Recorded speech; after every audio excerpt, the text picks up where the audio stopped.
Bem-vindos a mais um mergulho profundo.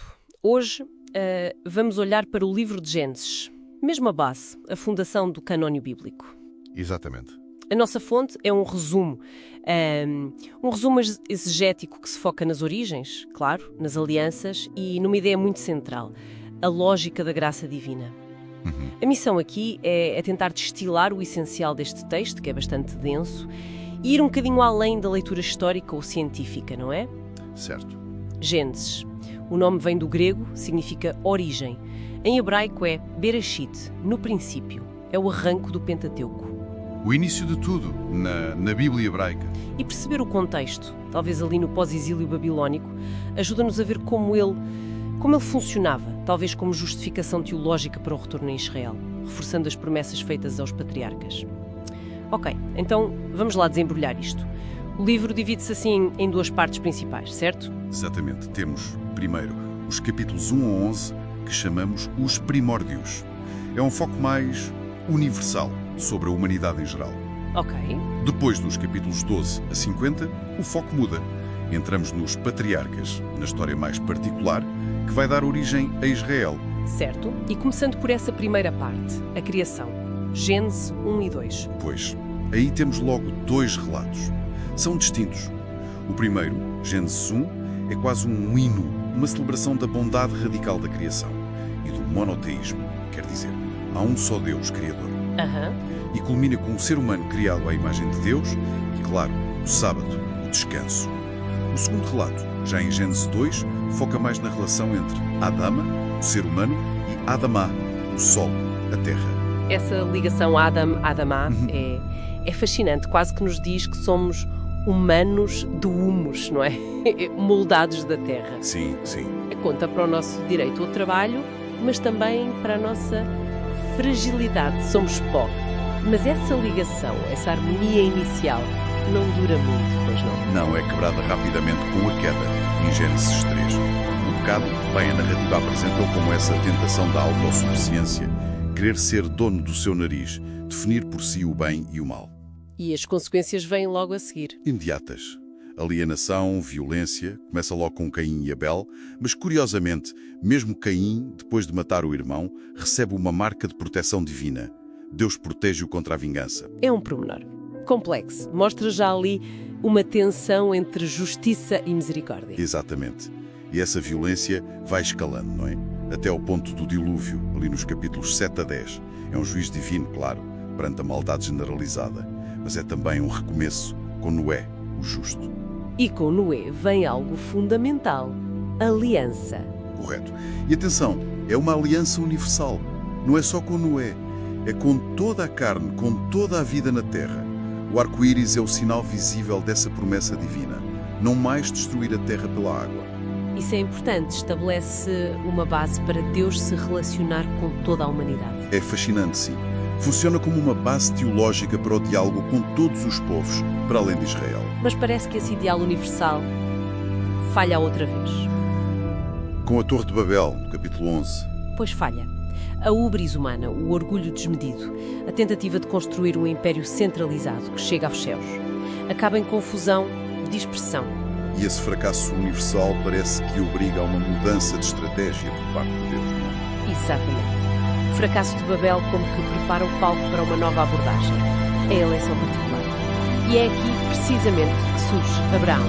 A figura central da segunda parte do livro. Sem dúvida.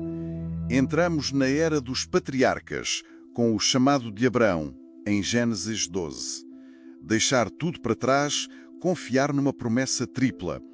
Terra, uma descendência enorme e ser uma bênção para todas as nações. Um modelo de fé, mas o texto não o idealiza, pois não. Mostra as suas falhas. Não de todo. Abraão mente sobre Sara, por exemplo, por medo. Isso é crucial porque reforça a ideia de que a eleição não é por mérito, é pela graça. A aliança depois é selada, formalizada, com a circuncisão, a mudança dos nomes, Abraão para Abraão, Sarai para Sara, e testada ao limite no episódio do quase sacrifício de Isaac. E a fonte que seguimos destaca aqui algo que chama de lógica invertida da eleição. É quase como se Gênesis fosse o primeiro tratado da graça. Quer dizer, a ideia de que Deus escolhe sempre o improvável. Exatamente isso. É uma constante no livro. Subverte as expectativas humanas.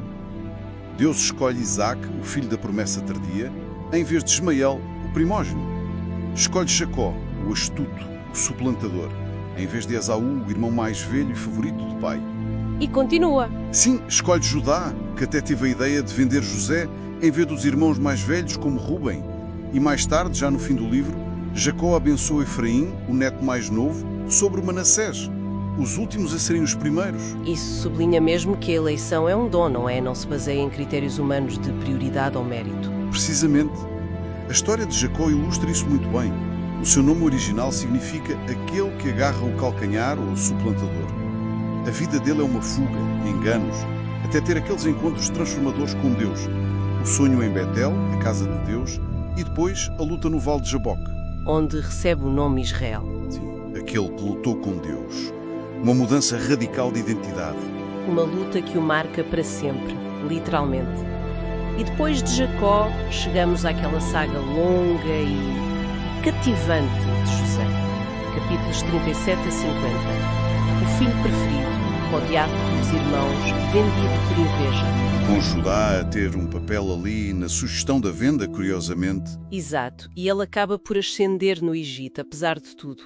Prisão, falsas acusações, mas o dom dele de interpretar sonhos, que ele sempre atribui a Deus, muda tudo. Sim, esse dom leva-o de prisioneiro a governador do Egito. E depois, ironia do destino, é a fome que traz os irmãos de volta à vida dele, sem o reconhecerem. E José testa-os, não é? Testa-os, sim. Especialmente com a história da taça na bagagem de Benjamim. Mas é a intercessão de Judá que se oferece como escravo no lugar de Benjamim, que mostra uma mudança profunda. O mesmo Judá que sugeriu vendê-lo. É um momento de viragem. Sem dúvida. E leva à revelação de José. Aquela frase é o clímax teológico e emocional.